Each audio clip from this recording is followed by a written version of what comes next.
When I was 17, I couldn't have put words to it, but I had what I refer to as like my Lion King moment, where I was in the church alone, and it was very clear that I wasn't actually alone, that there was a presence of something bigger and more powerful than me there. And it was like Mufasa saying to Simba, "You're more than who you've become," right? It was like me sitting there being like, I'm more than who I could be. I should be a better person than I am.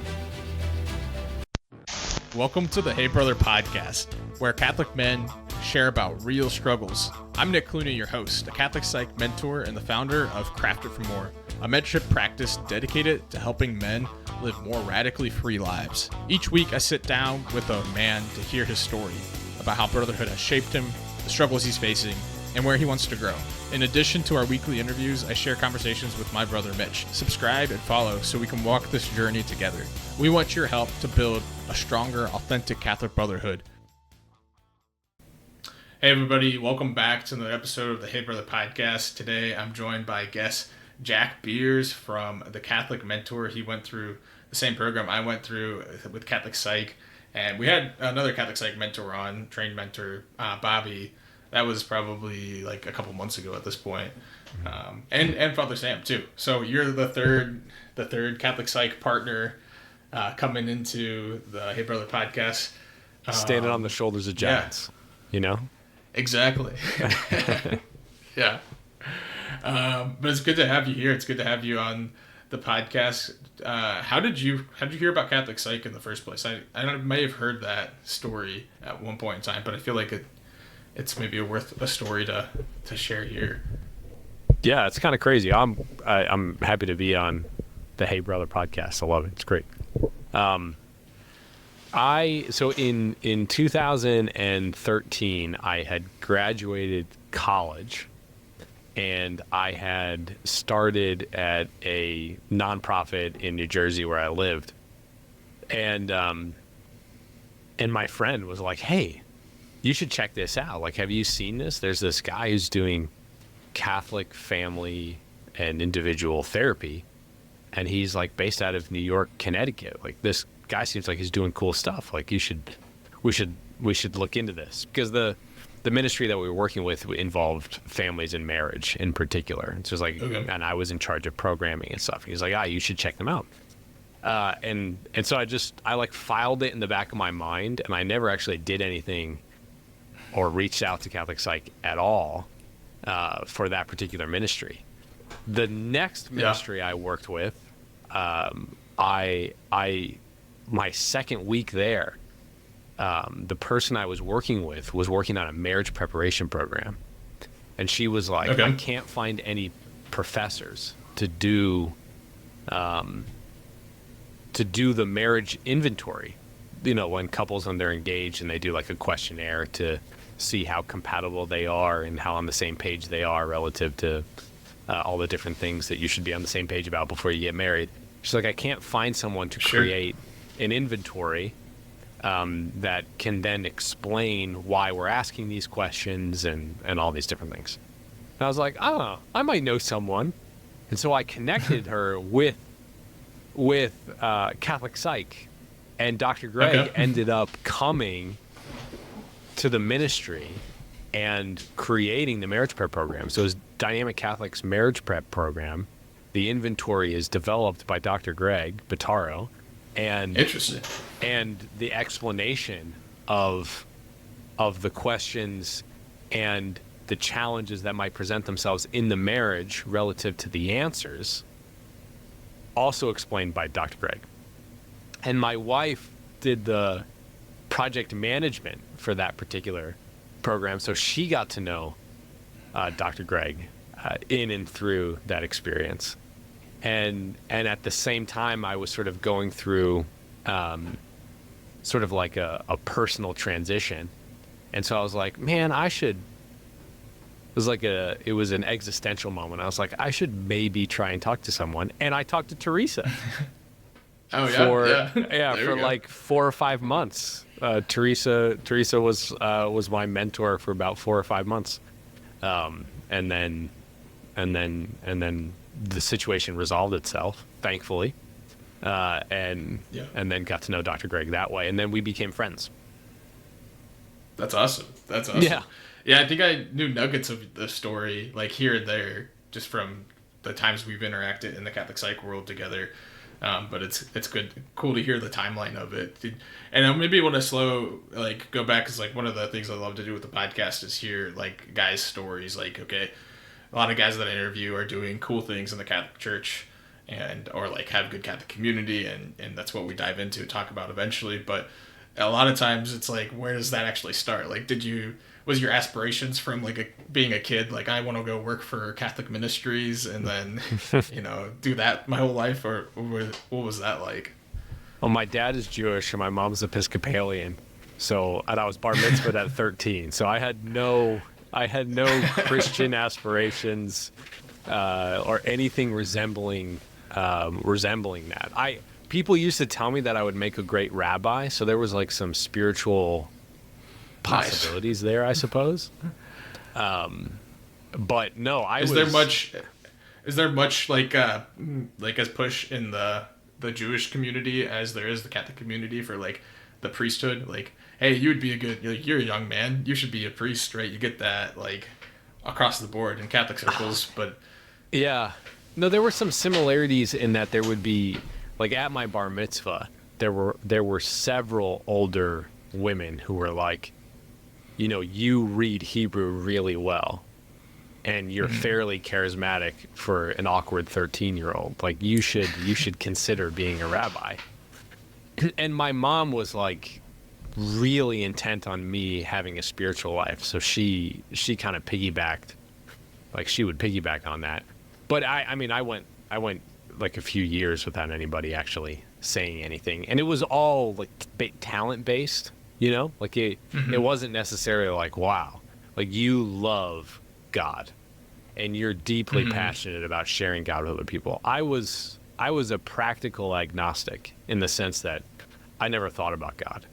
People would ask me, they'd be like, hey, your dad's Jewish, your mom's Episcopalian, what are you? And I'd be like, I'm lucky. Christmas holidays, Jewish holidays, I get off, I get gifts. Like, that's what I am, And they were like, no, what do you believe? And I was like, I'm a confused Jew. I have no idea what I believe, but culturally I'm Jewish, so I'll say I'm confused on the Jewish side of things.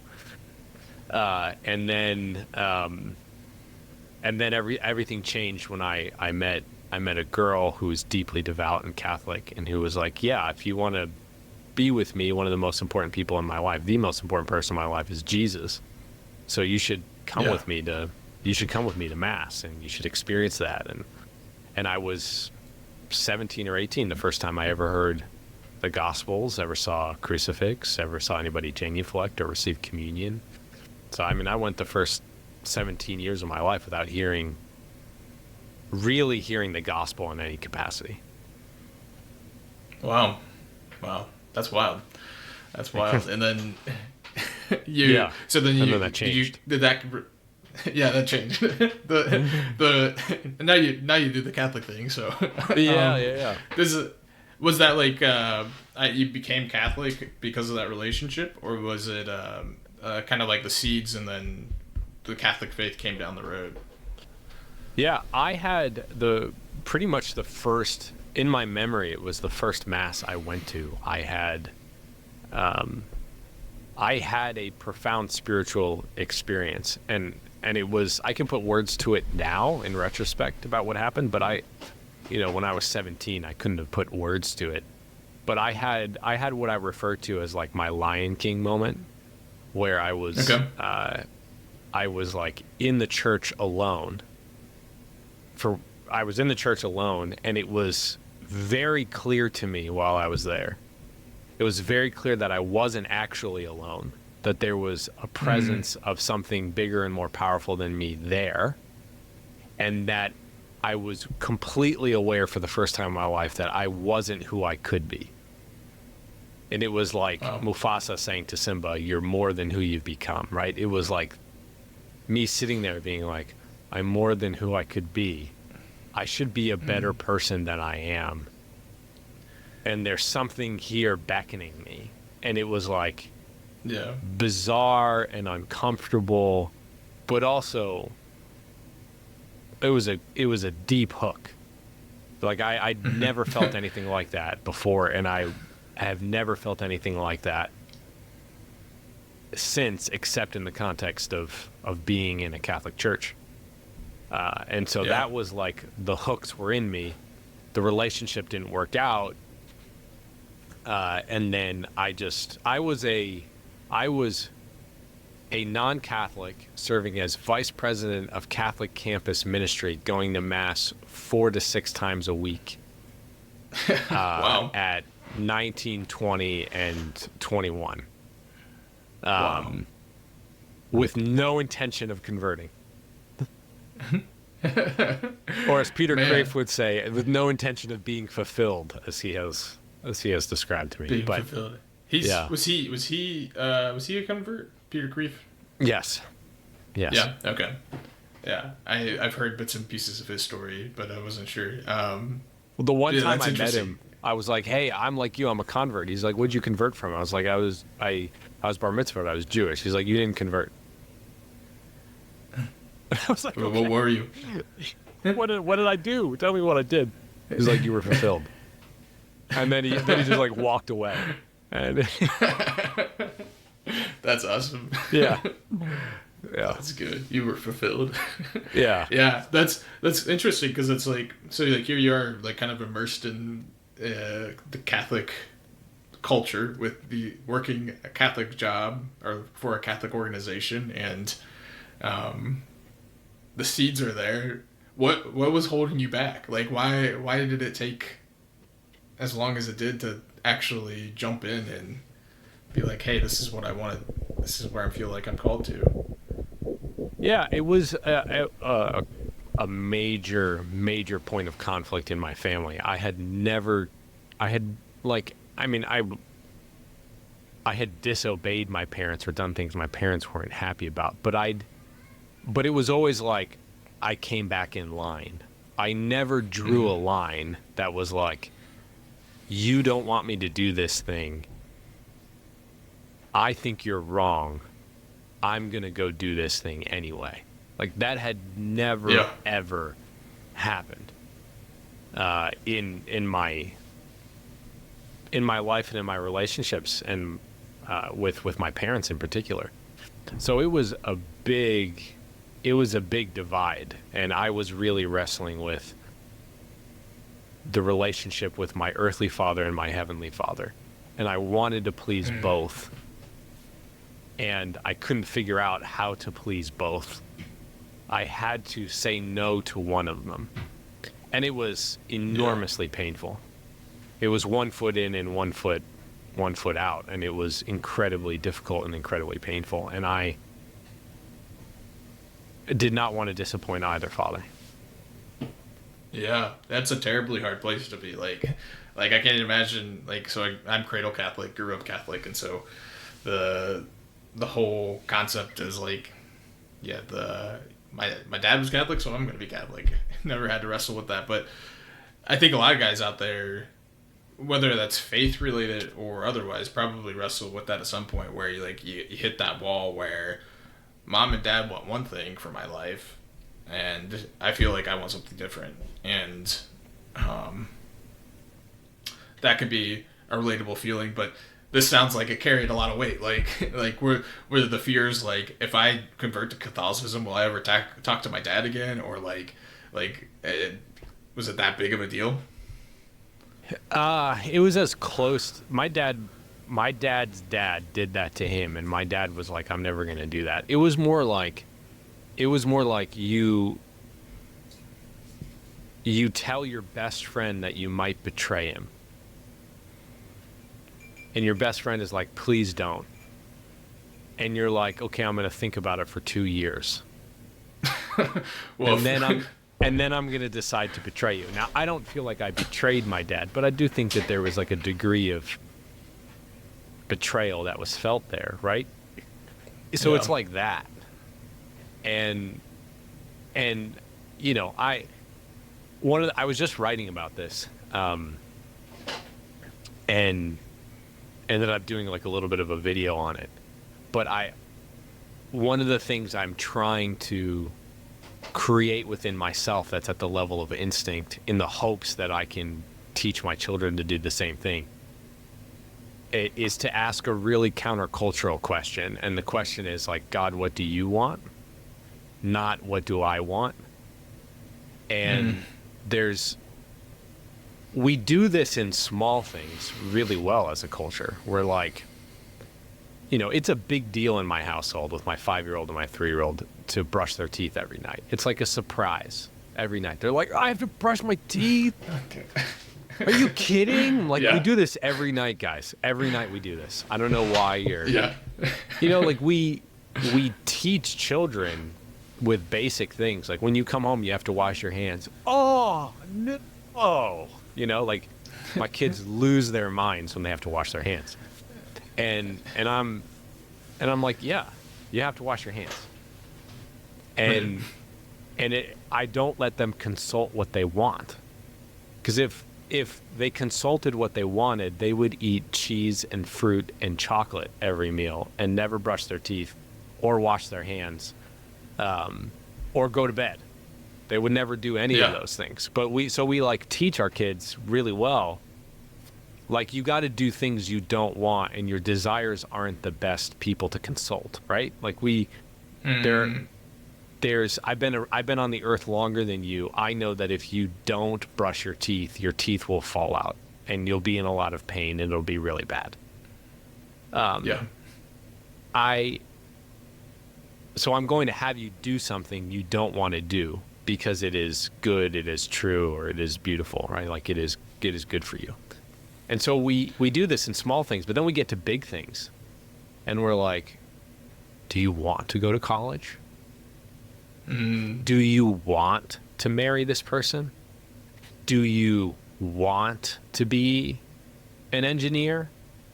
Like, we say, oh, it's a big thing, you should consult your desires. And it's just terrible advice. And it's not like desires aren't a part of the discernment. Because if you have no desire or attraction to being a priest, like, you probably shouldn't be a priest. If you have no desire or attraction to the girl you're dating, you probably should not marry her. Like, desire is a component, but it's not the preeminent question. The preeminent question is like, what does God want? And he's the maker with the owner's manual. And if I follow the owner's manual and I listen to him, it may suck in the beginning, or things may get worse in the beginning, but it'll get a lot better eventually. Like, God will bring things into harmony. And so for me, it was like, what I want when it comes to my life at that point in time, at 21 years old, it was like, I want for God to be present in a temple, or I want my dad to celebrate me and Catholicism, or even, God help me, I want to have a different version of Christianity, one that's more palatable for God to call me in that. I'll take any one of those, God. And God was like, no, like, I'm calling you to be Catholic, and I'm going to relentlessly pursue you, and you get to choose. And it was just agonizingly beautiful. And it cost me a lot, hence, in some ways, my level of commitment. Because it cost me a lot to become Catholic. Yeah. And you feel like now that you've made that commitment, it's like, we're all in, baby. We're not turning around. No stops now.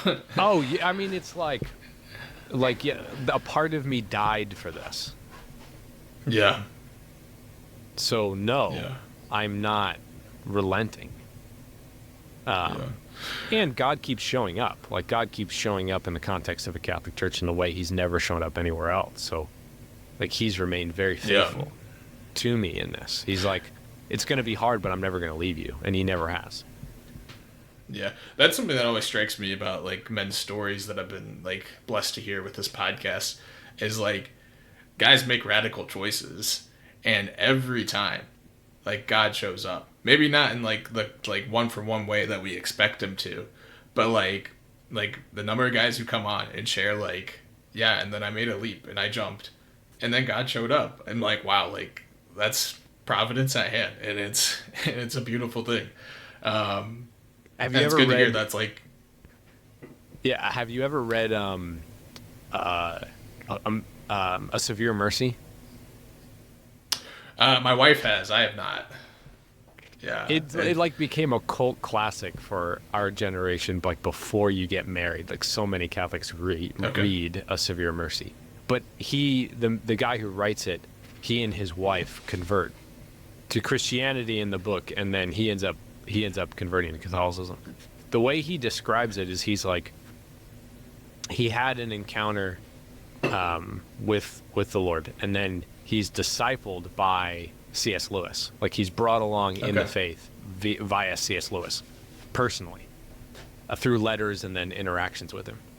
And so he describes it as he's like, I got to the edge of the ocean, to the start of the ocean, and I could see on the other side of the ocean believing in the resurrection and becoming a Christian.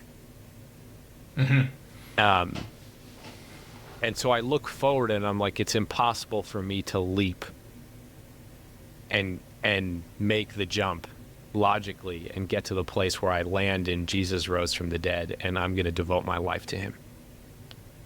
Yeah. So I turn around and I look back and I look back at my life and I look back at my life before I heard the gospel, before I encountered God. And there's no way I could ever go back. Yeah. And so I'm stuck at the shore. I'm stuck here. I can't go back. I can't go forward. And I'm completely miserable. And I either have to numb myself into complacency and try to ignore everything I've experienced and go back to my old ways, or I have to run and jump and hope that the resurrection catches me and brings me to belief. Yeah. And I'm going to jump. Yeah. And I got caught. And it's like, Yeah. I read that and I was like, yup. Yup. Yup. That's exactly, I literally remember being in the chapel and being like, crap. Yeah.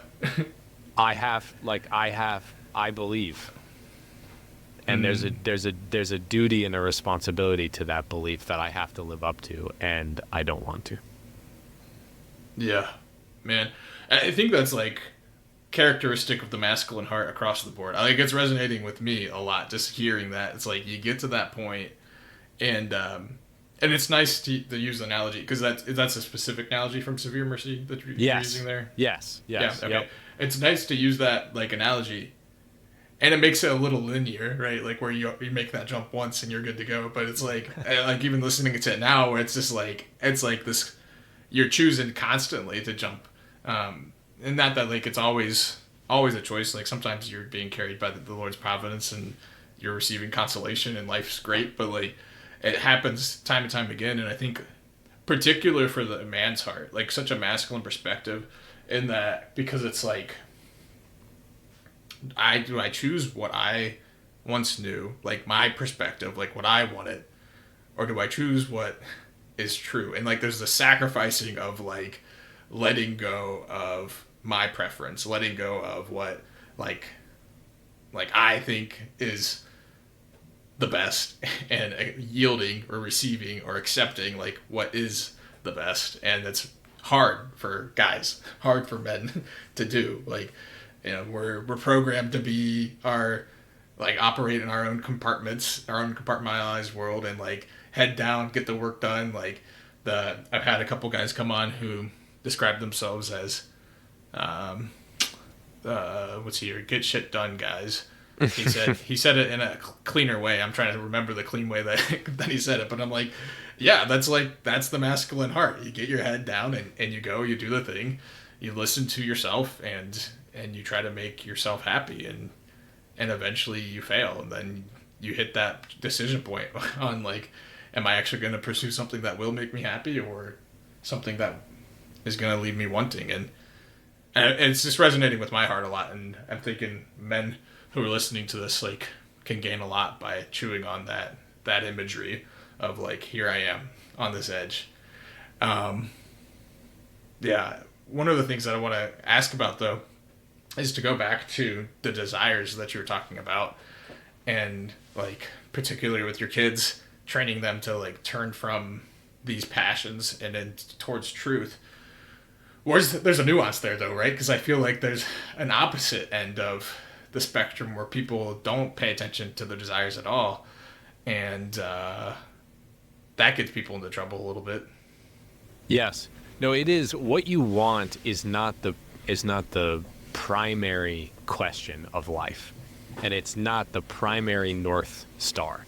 Sometimes like you do need to go east, right? Like sometimes you do.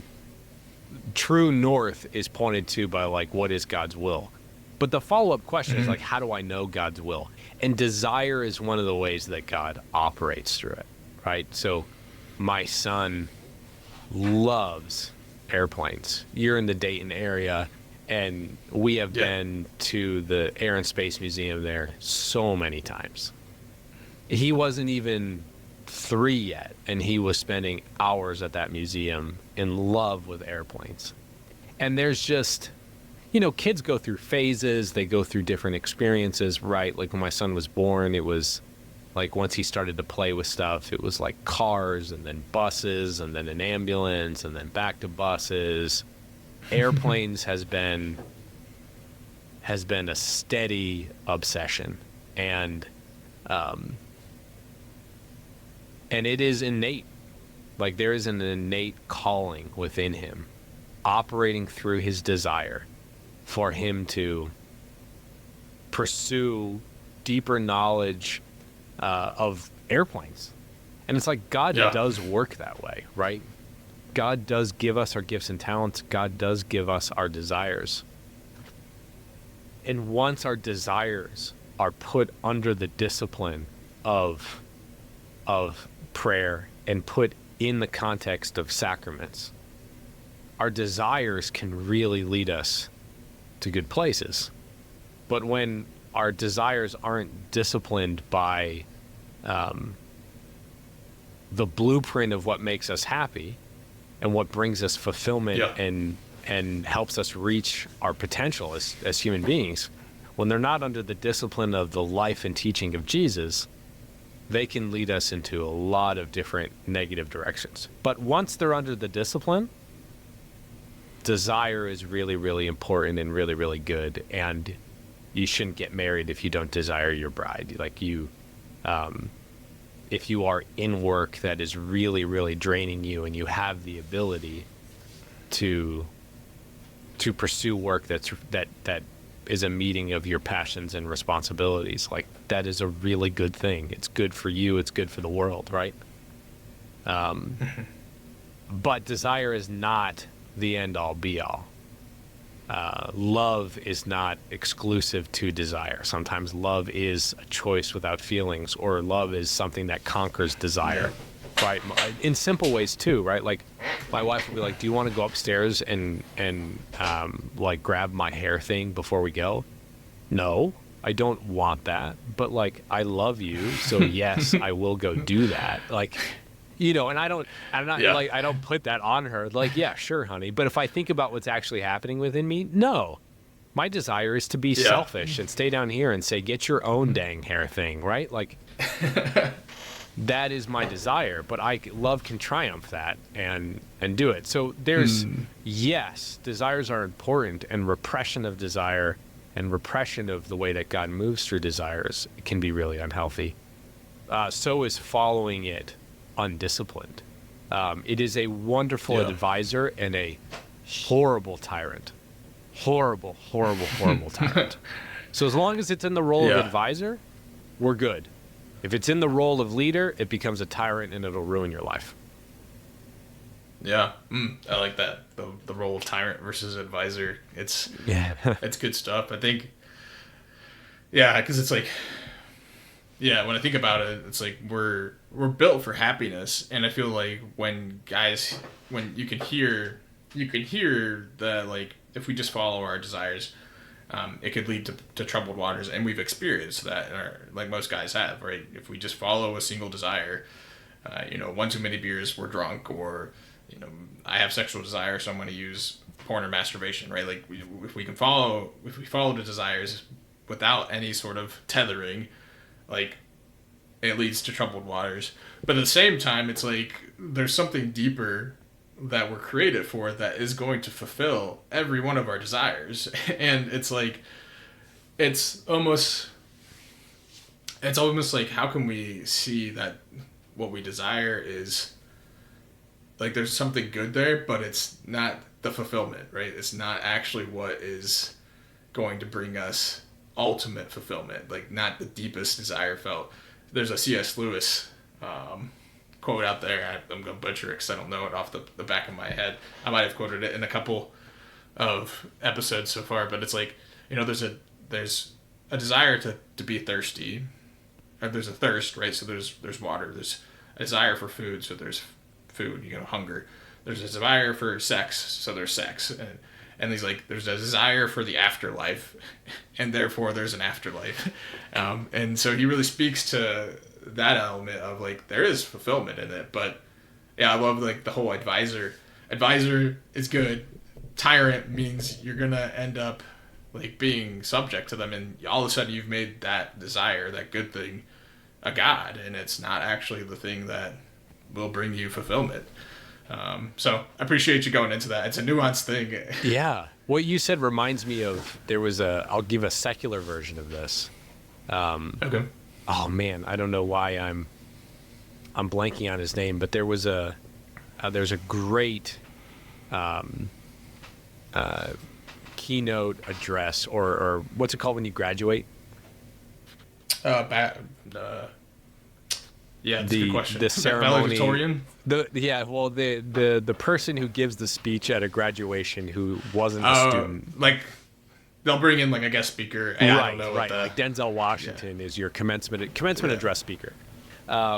So they brought in this commencement address speaker, Kenyon College, and he is one of those guys with three names, a famous fictional writer. And he gave this talk on it's called This Is Water. And he's talking about the humdrum nature of normal life and how you find meaning in normal life. And he's like, everything that you think you desire on a carnal level will consume you if you make it your God. And the only thing that if you devote your life to it, you get your life back is God. And he is, like, kind of an atheist, but he's like, the best argument I've ever experienced for God is knowing that the pursuit of pleasure, the pursuit of power, the pursuit of glory will consume you. There will be highs along the way, but it will in the end consume you if you devote your life to it. The only thing that won't consume you if you devote your life to it, but you'll get your life back in a new and different and deeper way than you ever could have imagined, is God. And being sort of an intellectual atheist, he sort of couched God in terms of all religions are the same, which is a different conversation and a fallacy in and of itself, but conceptually it's the same thing. It's like what you give your life to, everything will consume you. The only person who has ever said truthfully, give your life to this thing and it'll be good for you, is Jesus, when he said, seek ye first the kingdom of heaven and all things shall be unto thee. It's like, that's the only person who has ever said, give your whole life to a thing and everything you'll get back, who's been true. It's the only one. and Yeah. and that is an equation that takes a tremendous amount of faith, because you have to give your life to it before you get it back, and that is difficult. You have to subject your desire to discipline in order to get there. And you don't know if you'll get there. You have other people telling you that you'll get there, but you don't know, right? It's so hard. I don't know if you found that difficult part of your faith journey, but I found that really difficult.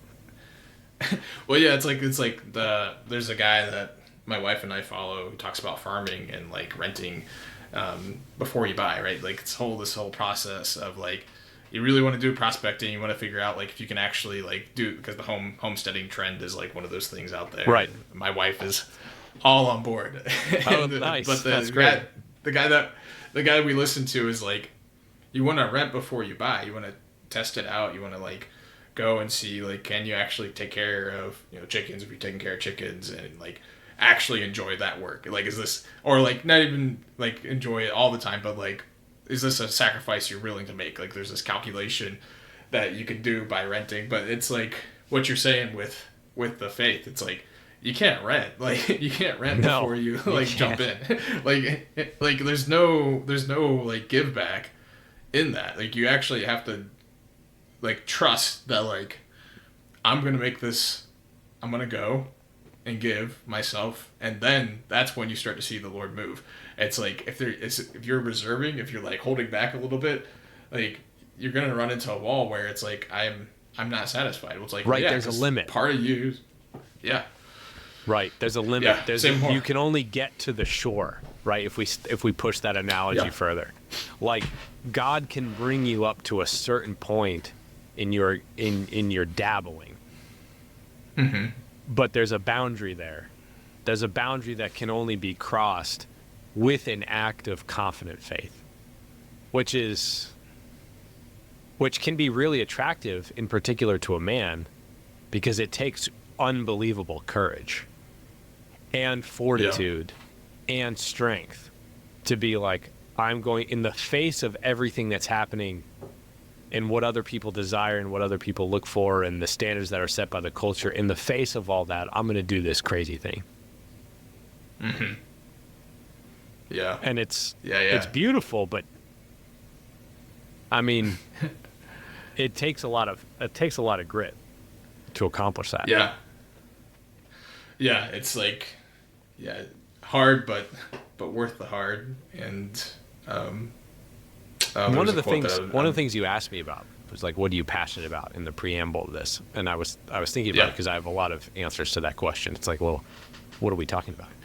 My Mets are in first place. I'm fairly passionate about that. But one of the things I've been really passionate about is like how to draw meaning from suffering.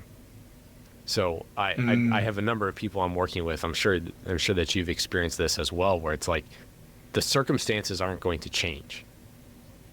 Like the subpar, not awful, but not good marriage.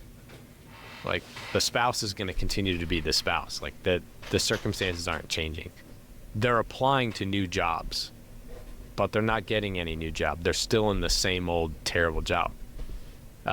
There's a physical ailment, or they're trying to break through a particular sin that's gotten hold of them. It's like, well, how do I draw meaning from the suffering I'm experiencing? And I've been reading a lot of JP2 on that, but I've also been reading a lot of Viktor Frankl on it. And Frankl essentially offers three paths to meaning in suffering. And one of them is, the first one is service, is making a gift of self, is actually going and serving another person. Even in the context of a concentration camp, like offering someone a smile, or extending a hello, or helping somebody up after they've gotten knocked down, or trying to do any measure of kindness in the context of a concentration camp is, meaningful. But we can still do that in this context, like go and serve. One of the worst things you can do when you're suffering is get consumed by the suffering. and have it only be this self-insulated turn toward yourself, only thinking about what's happening in yourself. And going and serving is really meaningful. The third thing is your attitude, which is, he calls it the last of human freedoms, this idea that as long as you have your mental faculties, the one thing no one can ever take away from you is the ability to choose your attitude in response to life circumstances. And so you can have something happen to you and you can be like, I'm not afraid, I was born to do this. And no matter what it is, like, that's my attitude in everything that happens in life. And that can draw great meaning out of life for you and for the people around you. But the second one, which is the one I was thinking about in relation to the conversation we're having, is I've started to see fruits with this method in talking with people, and I've started to see this fruit in myself too, which is Frankel's like, have an encounter with something, have an encounter with love. And when you're in temptation, have an encounter with love. When you're being berated or downtrodden, like, have an encounter with love. And the question, of course, is like, well, how do I manufacture an encounter with love? And he's like, I used to visualize my wife in the concentration camp. I used to visualize her face and interactions that we had where we exchanged love and where I felt loved by her. And I would relive those experiences and I would call to mind her image. And her image is what drew me to persist and to draw meaning from the pain I was going through. And so I've started inviting people to, like, okay, what's an image you can go to in your mind where you felt loved and you felt truly seen and truly appreciated? And talking through that in and of itself is uplifting and important. But then it's like, does this actually work? And the answer is yes, it does work. Yeah. And the thing that ultimately, like, pushed me over the top to actually become Catholic was, in fact, an encounter with love, with God's unbelievable mercy. I came into the church on the Easter Vigil in 2012. On Palm Sunday, April Fool's Day, April 1st, 2012, I was going to renege and not enter the church. Yeah, but I, like, encountered God's loving mercy. So there's like, oh, you just got to make the leap of faith and make the jump. It's like, yeah, but it's not like it's not an intellectual jump, right? Yeah. It's like that day I encountered a living embodiment of God's love and an expression of his mercy. And it was like, that image is the image I constantly go back to in my mind to renew my faith, to draw meaning from the hardships of being faithful, and big and small. And it's like, love, and maybe that's uncomfortable for men, but, like, love is the most compelling factor in sacrifice, in service, in making leaps of faith, in being steady and forthright and honest. Like, love is what is essentially the only thing that's worth it. Yeah, you can look at that, like, even like some masculine parts of us, or, you know, like, parts of us would be like, what do you mean it's all about love? Like, there's like an emotional resistance, right? Yeah, absolutely. But it's like, you take one look at Tolkien's Lord of the Rings, one of the most masculine, like, you know, fantasies out there, like, or maybe not masculine, because it does a good job, but it draws a masculine crowd, right? And what is the central theme of it is, like, love. That's what, like, propels, like, Frodo and right, Sam love of the Shire. to, like, yeah, love of the Shire, love of each other to Right. like go to Mount Doom and like destroy the ring. And it's like, or Gandalf, like not Gandalf, Aragon. Like you can look through like things and see like it all comes back to like this theme of love, and that's a good thing. Like and I think it's important for men to hear that.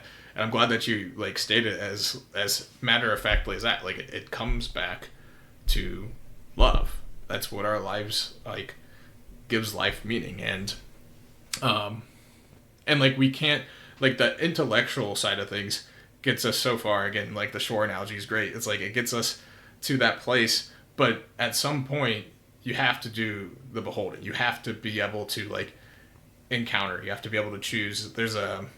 I'm blanking on the philosopher's name or the writer's name, but he's like basically describing theology. Like, what is theology? He's like, it's scaffolding around a church, right? Like it allows you to like build up this beautiful thing, and like and you can really make a magnificent piece of like art, like a really beautiful basilica or cathedral, like whatever have you. Like it could be super pretty, but he's like, at some point the scaffolding has to fall down, right? Because if you just like look at the church and the scaffolding, all the theology is like there and it's done the work to get to that point, but the scaffolding's still there. Like it has to fall down so you can just behold. And saints constantly give testament to that. Even like the greatest intellect in the church, one might argue with Aquinas, where he gets to the end of his life and he's like, all is straw, like all my writing, all of it isn't worth anything, because like there's this deep encounter of love with the Lord. So I love that, highlighting the love aspect, but also it's like it's always a both and, as we both know, like going through the Catholic Psych Institute, it's like, the objective and subjective. It's never just right. one or I the never other. would have gotten to the encounter of love and mercy without the intellectual, without Benedict the 16th and the Jesus of Nazareth series, and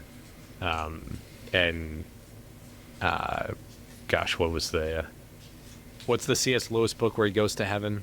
I don't know why I'm blanking on it. Not Screw Tape. No, he takes the school Great bus Divorce. to heaven. Great Divorce, yeah. So Great Divorce, or even philosophers, like Kant was a big one for me. Descartes was a big one for me. Like reading these philosophers and having a deeper understanding of even the dialogue around what it means to be human.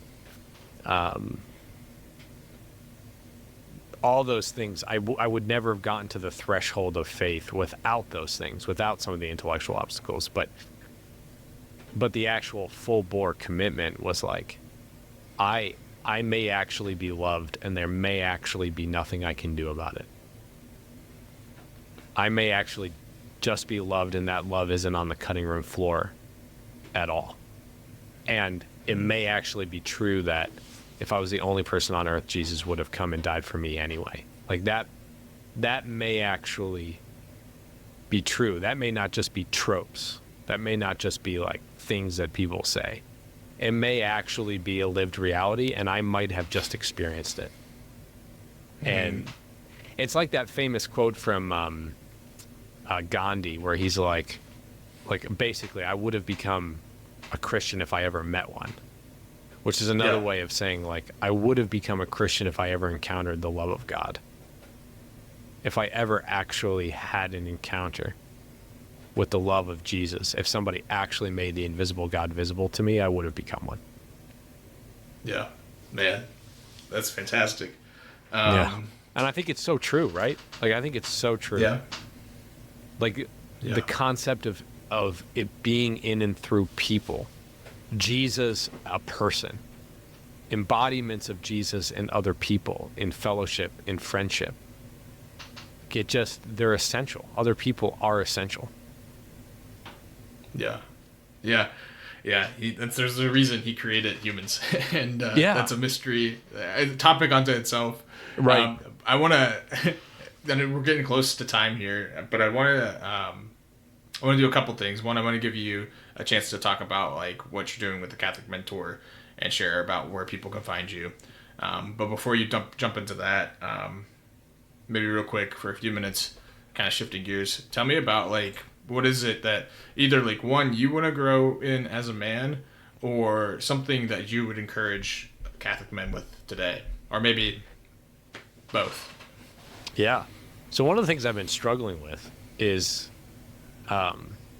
there are virtually like no good examples of men who do marriage, fatherhood, and work well.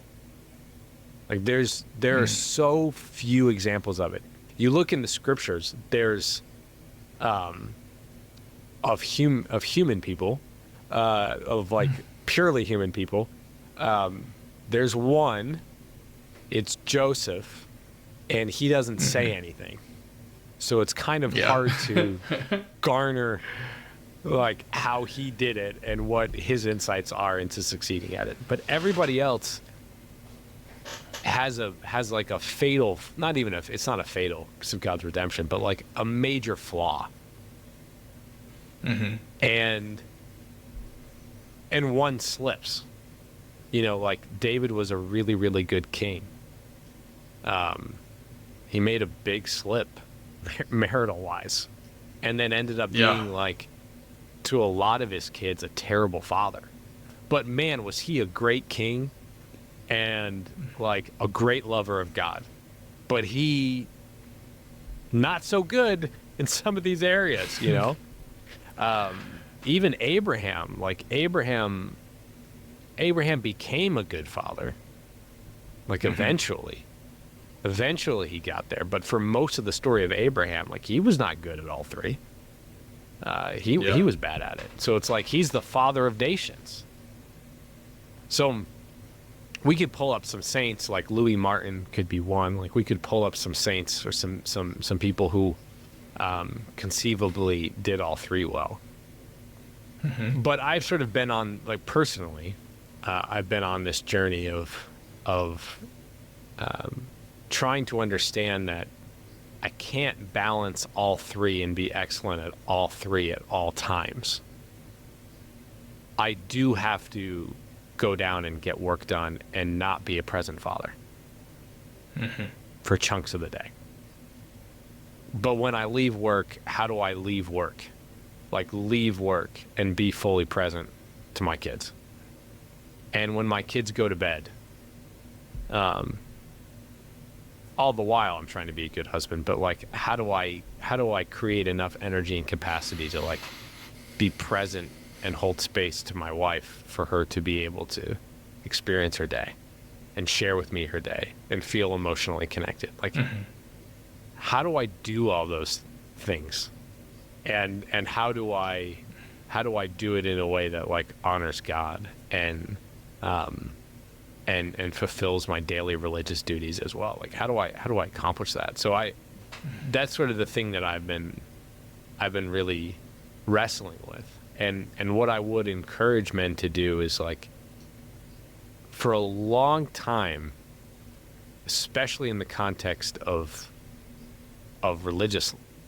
being a religious person, which means being somebody who is actively trying to pursue their highest potential in the context of spirituality and like in the context of being a follower of God. Like in most of that existence, like men have identified and rigorously attacked their flaws and been like, every year I'm going to rigorously and intentionally try and get better in these particular areas in the service of God and the responsibilities he's given me. It was like a main theme of conversation. Like people had spiritual directors for the purpose of conversion. Like, and for the purpose of like, I need to get better. And so I one of the things that I don't like talking about when I talk about with men is like, what are you bad at? Like, what are you not good at? Like, can you actually emotionally connect with your wife? Is there like sin is the most pressing issue in your life. So is there a sin that's being held over your head? Like, get after it. Cooperate with grace, but get after it. And I think that has sort of been a new, as I've read deeper and deeper into the life and the life cycle of the church. It's like, that's what I've been trying to really focus in on. Is like, I'm flawed as a professional, I'm flawed as a husband, and I'm flawed as a father. Yeah. What are the flaws? Like, let me define the brutal reality. What are my flaws? Who do I know who's good at these things? And how can I enlist their support to help me? And I think that would sort of be what I'd want to share with men. That's awesome. It's a great testament, because it's just like, there's a lot wrapped up into that. It's like, one, I have to admit that I'm flawed, and that's hard enough, right? Like a lot of times, like as guys, we get really good at ignoring what we don't want to see, and that's like flaws. But then two, it's like the next level. It's like, you thought level 1 was hard. It's like level 2 is like, now you got to do what are something the things that are flawed? yeah. You gotta go work, and it's like all wrapped in the mindset of like, we're never gonna be finished products on this earth. We're always gonna be works in progress. But the greatest thing we can do is begin that work, right? Is to begin like actually turning towards and seeing like, oh shit, like this is something that is like keeping me from being present to my wife, my family, like, and I need to actually like do something about that. And so I appreciate you sharing that, because like there's something that, like, especially when you're talking about like as a dad, as a husband, as a worker, right? Like, it's a lot that you're juggling, and we can't do everything perfectly. It's super hard, but we can get better. And this was the hardest thing. This was the hardest thing about Catholic Psych in some ways. The best and worst thing about going through the formation we went through, as at the end of it, my wife was like, "Wow, like, you're a much better husband and father." And I was like, "Shit, really? Like, really? Like, what was I like?" She was like, "No, you were good, but like, I didn't know there was another level, And it's like, now I know there's another level. And once you take on the responsibility of like getting to a new level, you then see with new eyes, and you're like, oh, there's more. There's actually a greater capacity. Speaking of Thomas Aquinas talking about this the most. Like, your decisions increase the capacity of your soul for love. So the more you choose what is good, true, and beautiful, the greater your capacity is for growth, which means the greater visibility you have to your flaws, and the greater opportunity you have to become a better lover. And it's like great and terrible all at the same time. Yeah. It's like that it's like a good workout, right? Like, you get that runner's high. It's like, I feel like terrible, right, when I'm running, but it's like, I know that it's worth it, and like, there's something good here, and like on the other side, like, it's always better. And such a good analogy. Yeah. So yeah, but thanks so much for coming on, Jack. I want to give you a chance just to go ahead and talk a minute about the Catholic Mentor, and where people can find you, because you also have YouTube, right? I don't know if you want to plug either or both. Yeah. No, so you can check me out at thecatholicmentor.com. There's forthcoming courses that are there. There's a weekly newsletter where I share a gospel reflection in anticipation of Sunday, and Sunday's gospel, to help you sort of prepare for Mass, as well as other psycho-spiritual content related there. You can also find me on LinkedIn. I post about the mentors of my life and what they teach me, in particular from the saints that people seem to enjoy. So you can find me on LinkedIn. You can find me, you can find me on YouTube at The Catholic Mentor, and then you can find me online at thecatholicmentor.com. But Nick, man, this was great. Next time you're in Cincinnati, let me know. Next time I'm in Dayton for the airport, like airplane museum, I'll let you know, and we can hang out and have more of these. This was great. That'd be awesome. Yeah, I'd love to grab coffee and catch up. But yeah, it's good. I'll throw all the show notes, all the links to LinkedIn, YouTube, and your website, so guys can get connected with you if they want to, real quick. And I wanted to thank everyone for watching and joining us for this episode of the Hey Brother podcast. And I encourage you to join us next week. And if you guys want to check out my information, what I do, similar to what Jack does with mentorship, you can go to craftedformore.com. All right, God bless.